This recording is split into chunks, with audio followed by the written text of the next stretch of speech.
Welcome to Thrive Radio. I'm your host, Amy Montgomery, entrepreneur and digital marketing agency owner. Today, my guest is Enrique Acosta Gonzalez. He is a leadership coach who has served as an executive, businessman, veteran, advocate, board member, nonprofit administrator, speaker, mentor, and avid volunteer. He's helping leaders go from good to elite. Enrique, welcome to the podcast.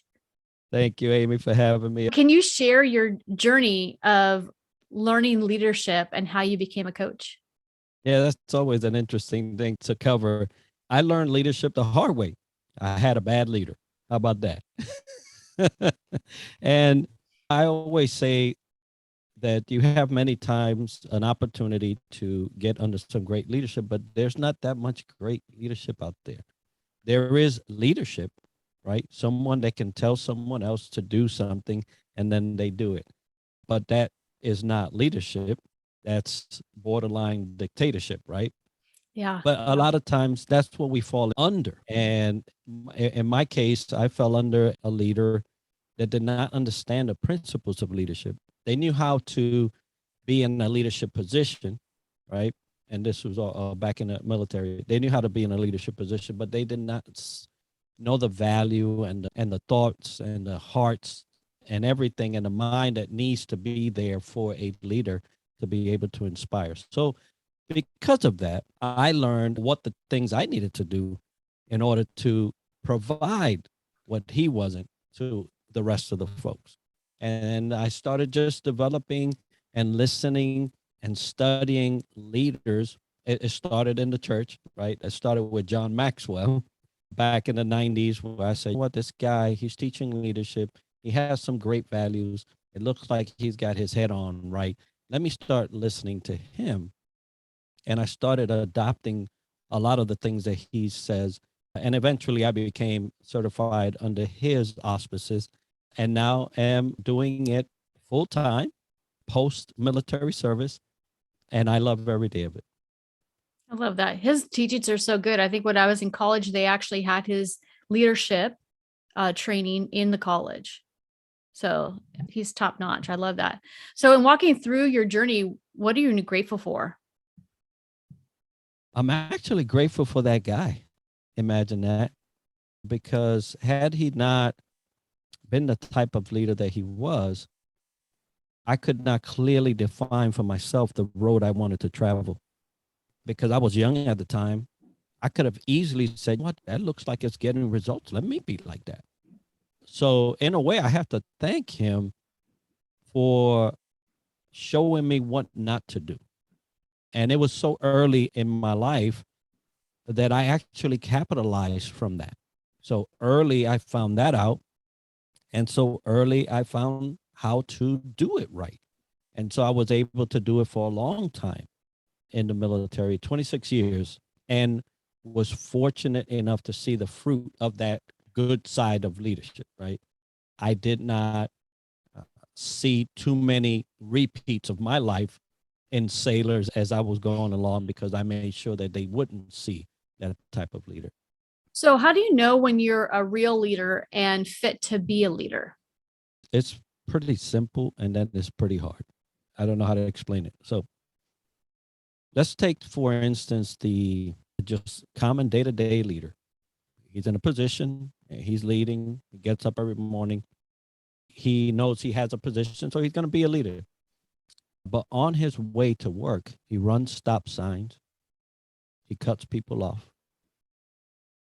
He does sign language that probably nobody should be doing. And then he ends up at work. What happened to that leader between the time he woke up and he got to that position? He had plenty of time to lead where he was, and he didn't.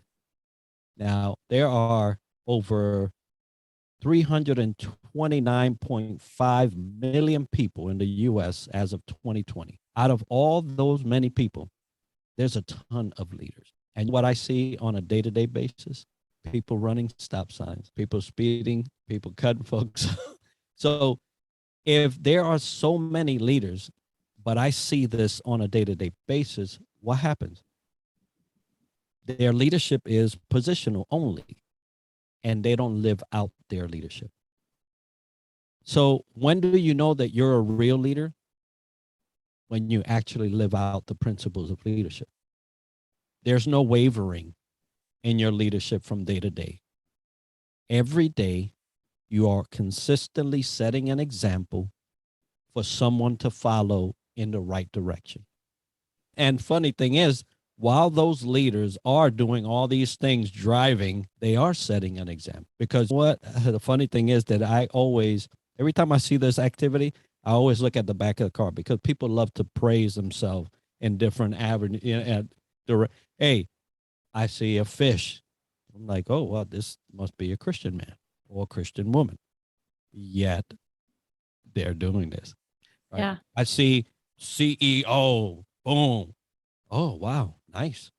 But yet you're doing it. So when you get to the point where your day-to-day life is setting examples in the good way for people to follow, regardless whether they are positionally under you or not, that's when you're a true leader. Why is leadership preparation and training important? Well, just with the backdrop of that story that I just told you, right? So you have to be deliberate about your daily activities. And so when you say I'm a leader, you have to say, okay, so if I'm a leader, that's the hat that I'm a don on today. And if you're not a leader, then you can just by all means say, hey, look, I'm not a leader. I happen to be in a leadership position. You could say that. I would be happy if people would say that. But so you have to think, okay, so in order for me to get where I think people should be, then first, am I there?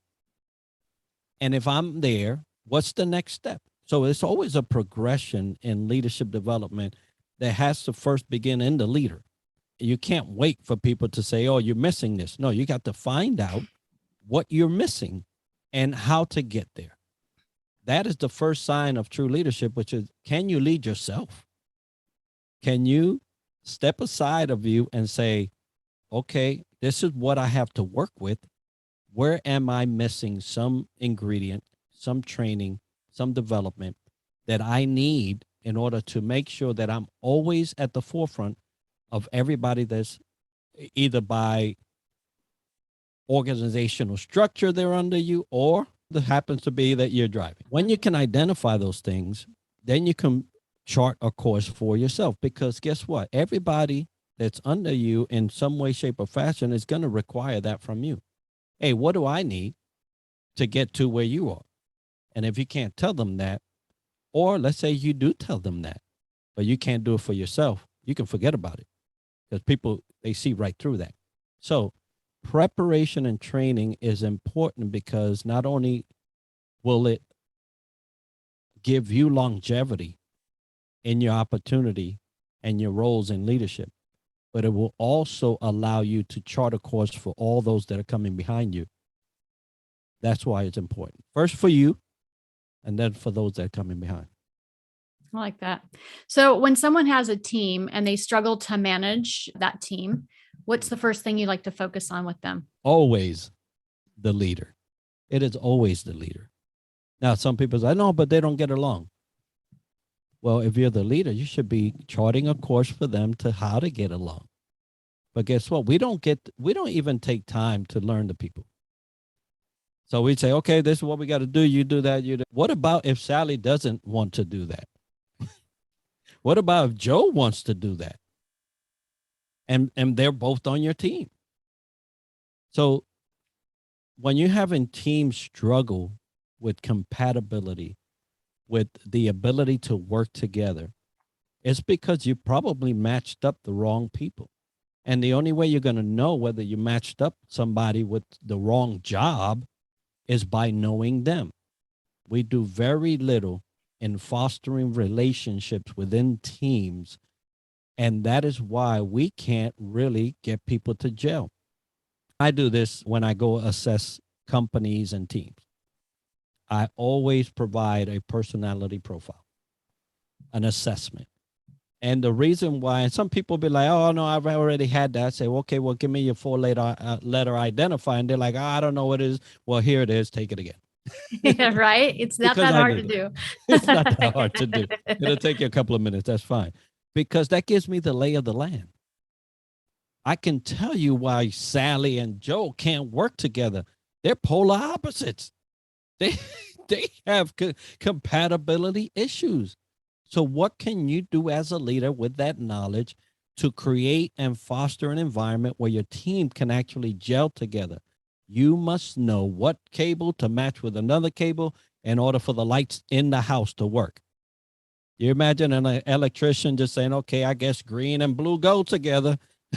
Yeah. No, you're going to have a fire. You're going to have some catastrophic event, and you're going to have to pay because the insurance is going to say, well, you messed that one up, right?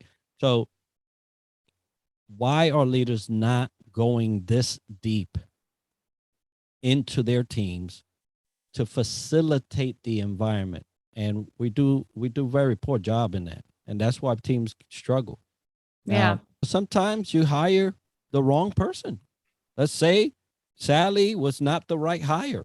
You'll find out real quick. And then maybe Sally was actually, she should have been hired for production or ops, or you'll figure that out. But it only happens when the leader actually knows the complement of the team that he has. Yeah. Gosh, it reminds me back when I was a receptionist when I first started my career. And doing this receptionist job, they had us doing those personality profiles. And they ended up letting me go after, I think I worked there for 4 years. And they said, you're called to be a leader. And if we keep you in this position, you're never going to get there. Isn't that interesting? Yeah, it'd be interesting to their philosophy behind it. But I tell you, and I'll let you go there. But as a leader, I've had to make those calls. Yeah. So I understand it. Yeah. And I think that looking back at it, I thought, well, you could put me in a position where I'm able to use my talents and things. But I think that I just reached a point where I was so good at what I did that I really needed to be promoted. And they just didn't have that ability to, create that type of position for me. So yeah, but I went on and excelled beyond, became eventually a CMO. So, and now I have my own agency. So it wasn't a bad thing. So you made it work, but just for and they were right. Yeah. But just for my knowledge, did they provide the avenue for you to get into a higher position wherever? No, they were a really small company. It was a small company, and they sold Sun Microsystem parts. Mm-hmm. And it was a very small little group. We had a little accounting group, and then we had a huge warehouse. And and so I did a variety of things. I did a little executive assistant stuff, a little reception stuff, a little accounting, just a mixture. And I was really happy. But I'd been there for so long. And eventually I think I remember the executive, that the CEO needed an assistant, but he was one of these people that he was very meticulous. He'd wake up in the morning and line up his colognes in a certain angle.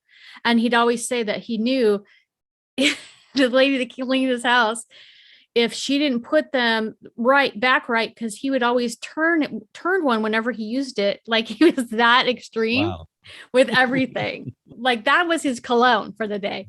And so he was very, very just majored on just extreme details and wanting all these extreme things done. And that really didn't fit my personality type. Like, I'm not really a personal assistant, and he wanted more of that stuff. So yeah, there really wasn't in their organization a place for somebody that actually that was intelligent, that wanted to grow and all of that stuff. So I definitely understand why. And I always had big dreams, and I think that scared them. I was always going after something. I still am. I think that has scared most people that might hire me. It's always been like, well, you've got 5 businesses. Why do you want to be here? Well, I don't know. So that's always just been the thing. But now I've got my own, so I don't have to worry about that anymore. Yeah, no, I asked that question because a lot of folks that I talk to, I say, it's nice to identify when a person has outgrown your company. That means you're paying attention to detail, but it's always nicer if you can provide a bridge over somewhere else where they can go. You know? And so as leaders, we should identify when our folks are outgrowing our capabilities, because even leaders have but so much to give. And if we can identify that in people, but also provide somewhere where they can bridge over to somewhere else, it's even better. So why do you believe elite leaders embrace growth and personal change? Well, just because it's easy to stay comfortable. Right? You mentioned, oh, well, yeah, I stood there for a long, long time. You maybe you should have gone a long, long time ago, right? Probably should have. But they just nudged you out. But Yeah, you I just know, wanted a paycheck. I was young, right, in my 20s, just wanted a paycheck. Yeah. right. And so when you're talking about leaders, right? There's bad leaders, there's good leaders, there are great leaders, and then there are elite leaders. And there's a difference all throughout, but they all share the same common thing. They're leaders. So what separates a bad leader and an elite leader? They both invest positively and negatively in their career. So bad leaders are comfortable where they are. They don't want to add. They don't want to change. Just leave me where I'm at. I'm happy. That's all I want to do. And then you have elite leaders that are investing in themselves, whatever that may look like. They're also investing in their fellow leaders because they want them to someday take over their position. And basically, they are selfless, right? So you got a selfish and then selfless. And elite leaders are never afraid of themselves being the change. And this is what I mean. If Amy is next up to bat, I'm not afraid to give my bat to Amy so she can hit it out of the park. And I'll just go in the stands and watch her hit a home run or a triple, whatever it may be. And so elite leaders not only embrace growth for themselves, but they embrace growth of their people, even if that personal change, that growth leads them to be out of a job. And then you gladly give it. You say, hey, I had my run. Maybe it's time for me to chill out. I'll give you a real quick story. I was hired at a government position. Day one, I picked the person that was second senior to me, and I said, I give you 1 year. And it's like, what? I give you 1 year to replace me. 7 months down the road, the situation looked like it was already ready. 7 months down the road, I left. They moved up, and they're still there running the stuff. And I left. I never went back. And then I started my own stuff, right? Yeah. But that's how elite leaders think. What can I do to get this next person to be where I'm at? Because I'm already here. I'm already here. What can I do for them? And get it done. Yeah, definitely. So there are a lot of, I'd say, leadership programs where business might come in and do some sort of leadership program, and it goes on for a couple of months, maybe, but then that fizzles out and people go back to the way that things were. And mentorship and the coaching and all of that was a conference that everyone attended, and now you go back. And you talk about how you believe that mentorship is important throughout a leader's career.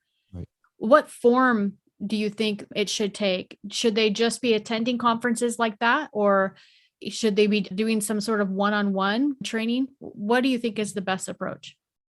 Yeah. So every individual has an obligation to themselves to find someone that they can look up to that is at their level, somebody that can tell them, hey, yeah, we're doing it right. Somebody above their level, right? Somewhere where you want to go.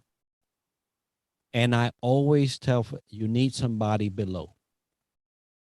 And the reason why I say you need somebody below, and I left that for last because usually the one that they don't want to have. When you have somebody below you and somebody at you and somebody above you, you've covered a spectrum of your life cycle, because the person that's below you can tell you whether you're doing it right. The person that's at your level can tell you whether you're headed in the right direction. And the person that's above you can tell you whether you'll make it or not. And so there's these different divides. And so, but that responsibility does not reside in organizations. That responsibility resides with you. It is your obligation to yourself to find yourself a mentor. No one will care about you like you, where they have a mentorship program. Well, not everybody, going back to that personality thing, not everybody gels. Yeah. If you're going to assign me a mentor, then I'm going to scrutinize that mentor. And that's one of those type A personality type of things that's like, well, you're not just going to give me anybody. Right. Who is this person? Now I got to go and investigate whether they're good enough for me. Yeah. Because you have to know yourself. And so don't be shy in saying, I'm sorry, but this mentor does not cut it. Don't be shy. Don't be crazy about it, right? Just say, this mentor is not compatible to what I think I need. So can I go about and scan the leadership here and see who I think would be a great person for me that I already trust, maybe I emulate, I would like to be like, versus just hand me somebody that probably doesn't care to be there, already. So that is number one. That responsibility is yours. Now, why is it important to have it throughout your leadership career? When you're too close to the problem, you cannot see, right? You can't see the forest for the tree. It's one of those things that it's real. So you must have people, sounding boards, people that will say, hey, let me talk to you about something. I saw you doing this. Can you explain to me what you was thinking when you was making those decisions, while you was making those moves? Because they're either contrary, however the conversation goes. Yeah. But you have to have that throughout your career to keep you on the right track. Accountability starts with you, but it also should have a component where it's external, that other people can tell you. My wife, she's my accountability partner. She'd be quick, right? We're from the Bronx. She'd be quick to tell me, hey, brother, you, Good woman. you did this. I don't know what you was thinking, but let's discuss that. I rely on her for that. And though sometimes it is not an easy pill to swallow, I know that she's there for a reason. She's there for my good. So those mentors should be there for your good. And if you have them at all three levels, you'll do great. So can you share some of your client success stories with us? Yeah, I'll tell you what most people tell me. Enrique, I never thought about it that way. And that's really the whole entire reason I am in the business that I'm in. There are times that we just don't think. We can't think right because we're just inundated with so much information. There's so much on our plate. There's so many stressors. We have to perform. We have to do. And what I provide is that perspective that is unbiased, that is untapped by your stressors. And I could give you a perspective where you say, and which I often hear, I just never thought about it that way. And so if there's anything that resounds throughout all of my clients, is that they come out of our sessions with a clear way ahead a bridge to that other side, wherever it was that they needed to go. They now have a bridge and they can get there. Not only produce that type of conversation, but I cheer them on and watch them grow. And sometimes, like we mentioned, outgrow me. And then I'll have to say, what, it's been wonderful having this dialogue and having this time. I would like to introduce you to somebody that I know can now take you to point Z. If there's anything that I hear the most is, and I didn't think about it like that. So if you were able to give yourself one piece of advice when you first started out, what would it be? Don't rush it. Don't rush it. If there's anything in leadership that you can count on, is that you're not going to have it all right today. You're not. And I know a lot of people get basically catapulted into leadership positions. It's a hard thing. Everybody wants leadership until they have to be a leader. Yeah, right. It's not easy. No, it's not. And I understand the appeal of a higher paycheck. I understand that. I understand the appeal of some of the perks that come with leadership positions. But leadership is painful. When you do it right, your heart hurts for a lot of folks. Your mind goes when you're thinking about your people. So it's not there is a burden with leadership. As much as it is a privilege, there's a burden. A lot of people like the privilege, they just don't like the burden. And that's when we fail our folks, because you should be thinking about your people. Your heart should be feeling some things about your people.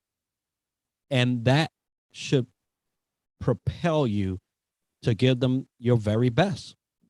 And so if I was to advise anyone that's going on their journey right now, don't rush it, but learn. That's why we discuss mentorship. That's why I have my profession, where you can go to somebody and say, hey, this is my lot in life right now. I just got placed in this position. I got 15 people. I have no idea what I'm going to do. All right, well, let's discuss that. And then as long as you can get someone to give you that advice and that coaching and that mentorship, you're going to be fine, but don't rush it. People die because of leadership. Yeah. Enrique, if there are people that are listening that would love to work with you, what's the best way to get a hold of you? Yeah, the best way is to go to my website, triadleadershipsolutions.com. There's an area there where you can book a time with me. I stay on LinkedIn. If anything about me, that's my platform. I am on Instagram and Facebook and Twitter. Those handles are just the same, Triad Leadership Solutions. And I believe Twitter is TLS_FL, which is Florida. But those are the ways you can get a hold of me. But you can go straight to Calendly, calendly.com, Triad Leadership Solutions, and book that way as well. Perfect. And I'll put all those links below. Enrique, thank you so much for coming on and sharing your expertise today. It is my pleasure. And thank you for having me. Yes. And if you're listening and you want more information about this podcast and upcoming shows, you can visit acalltothrive.com. Thank you, everyone, and have a wonderful week.